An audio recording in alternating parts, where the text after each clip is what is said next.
We will study about the nervous tissue in this video. All the cells possesses the ability to respond the stimuli. सारे cells के पास इतनी ability होती है कि so that वो stimulus का respond कर सके. अब आप पूछोगे कि stimuli क्या होती है, तो बाहर की means कोई भी external factor, जैसे आप मान लीजिए heat मान लीजिए, cold मान लीजिए, कोई भी pinching sensation मान लीजिए, तो वो किसके अंदर आ रहे हैं, stimuli के अंदर. However, the cells of the nervous tissue are highly specialized for being stimulated. तो इस चीज़ के लिए highly specialized कौन है, हमारे nervous tissue. And then transmitting the stimulus very rapidly from the one place to the another within the body. और ये क्या करता है, stimulus को one place of the body to the another part of the body में वो transmit करने में काफ़ी ज़्यादा help है. The brain, the spinal cord and the nerves all are composed of the nervous tissue. अब वो नर्वस टिश्यू पूछेगा कि कौन कौन सी चीज़ें बनी हुई है नर्वस टिश्यू से, तो आप क्या बताएंगे, brain, spinal cord and nerves. The cells of this tissue are called nerve cells. तो नर्व टिश्यू के जो सेल्स को आप क्या बोलोगे, नर्व सेल बोलोगे, या फिर आप क्या बताएंगे, न्यूरॉन बोलेंगे. और न्यूरॉन कंसिस्ट ऑफ, न्यूरॉन क्या क्या कंसिस्ट करता है, सेल बॉडी. यहाँ फिगर दे रखा है, तो न्यूरॉन का ये जो स्ट्रक्चर है ये क्या हो गया आपका, cell body with a nucleus and the cytoplasm. तो इसमें क्या प्रेजेंट है, सेंट्रली लोकेटेड न्यूक्लियस, और इसके आसपास में क्या प्रेजेंट है, cytoplasm, from which a long thin hair like parts arises.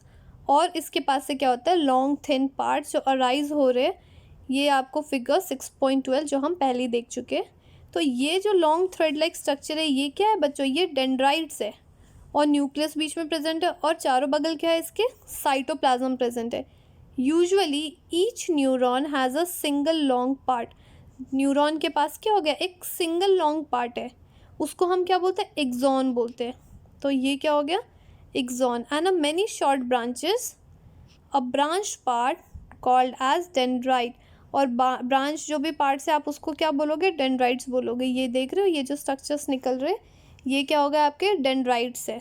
And individual nerve cell may be up to a metre long. तो ये कितने बड़े हो सकते हैं, इवन अ मीटर लॉन्ग भी हो सकते हैं. Many nerve fibre bound together by a connective tissue makeup a neuron, या फिर नर्व. तो ये कैसे हो रहा है, बाइंड कैसे हो रहा है, उसको कनेक्टिव टिश्यू हेल्प कर रही है. The signal that passes along the nerve fibre is called a nerve impulse. Nerve impulse क्या होता है, इसके थ्रू क्या पास करते हैं, सिग्नल्स पास हो रहे हैं, that is a nerve impulse. Nerve impulse allow us to make our muscles when we want to. तो ये किस चीज़ में हेल्प कर रहा है, जब हम चाहते हैं तो वो nerve impulse अलाउ करता है हमारे मसल्स को. The functional combination of the nerve and the muscle tissue is the fundamental to all the animals. तो ये क्या है, कॉम्बिनेशन हो गया ना मसल्स का और हमारे नर्व का. जब हम चाहते हैं उसे मूव करने के लिए तो हम मूव कर सकते हैं, या फिर हम जो भी चीज़ें चाहते हैं वो हम कर सकते हैं. This combination enables the animals to move rapidly in the response to stimuli. तो ये मेन चीज़ किस चीज़ में हेल्प करता है, स्टिमुलाई में. जैसे मान लो सडन आप खड़े हो और आपको कोई पेन चुभ गया, तो आप क्या करते हो, सडन पैरों को खींच लेते हो. तो ये कौन आपको हेल्प कर रहा है, न्यूरॉन हेल्प कर रहा है.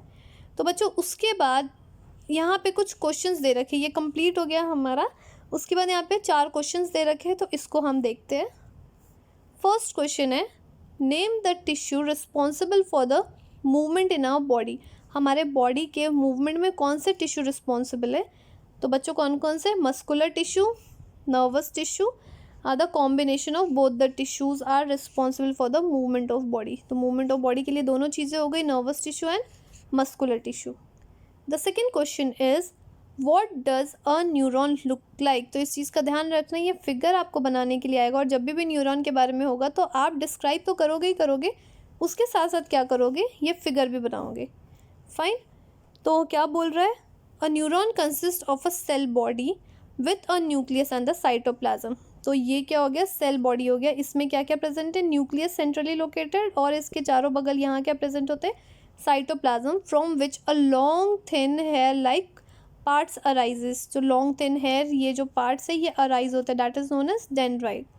Each neuron has a single long part called the axon. सारे न्यूरॉन्स के क्या होता है, एक सिंगल लॉन्ग पार्ट प्रेजेंट होता है, that is known as axon. And the many small short branches are called as dendrites. ये जो छोटे छोटे ब्रांचेस है, ये क्या हो गए बच्चों, डेंड्राइट्स हो गए। An individual nerve cell is called a neuron, तो ये जो इंडिविजुअल, अगर आप सिंगल नर्व सेल की बात करोगे तो उसको क्या बोलते हैं, न्यूरॉन। और क्या हो सकता है, it may be up to a metre long, तो इतना लॉन्ग भी ये हो सकता है। तो क्वेश्चन नंबर 2 भी हमने देख लिया। देखते हैं question number 3। Give 3 features of the cardiac muscles, cardiac muscles के क्या क्या फीचर्स है। तो बहुत ईजी है, कार्डियक मसल्स का क्या है, पहला है हार्ट मसल है ये, that is cardiac muscles are कैसा होता है, सिलेंड्रिकल है, ब्रांच्ड है एंड यूनिन्यूक्लिएटेड है। Second is they are striated muscles fibre, and the third one is they are involuntary muscles. Involuntary muscles क्या होता है, जो हमारे वर्क या विश के हिसाब से वर्क नहीं करता, विल या विश के हिसाब से वर्क नहीं करेगा, and can not be control by us. ये क्या हो गया आपका कार्डियक मसल्स की feature. And the last one is what are the junctions of areolar tissue, that is areolar tissue के जंक्शंस क्या है। The areolar tissue are the connective tissue found in animal, ये किस में प्रेजेंट होता है, animals में प्रेजेंट होता है। It is found between the skin and muscles के बीच में प्रेजेंट होता है, around the blood vessels and the nerves and in the bone marrow. तो देखिए कहाँ कहाँ प्रेजेंट है, स्किन एंड मसल्स के बीच में, ब्लड वेसल्स के around and the nerve in the bone marrow. तो ये इंपॉर्टेंट है, ध्यान रखिएगा, क्वेश्चंस बहुत बार आ चुके हैं यहाँ से। It फिल्स the space inside the organ, ये ऑर्गन के जो बीच में स्पेसेस है उसको फिल करने में हेल्प करता है, and support the internal organs and help in the repair of tissue. तो इनके फंक्शंस देख लिए, यहाँ पे फंक्शंस दिए और यहाँ पे ये दे रखे कि ये प्रेजेंट कहाँ का है। तो बच्चों चैप्टर आपका यहीं ख़त्म होता है। चैप्टर अच्छा लगा हो तो लाइक करिए, सब्सक्राइब करिए और अपने दोस्तों के ज़्यादा से ज़्यादा शेयर करिए।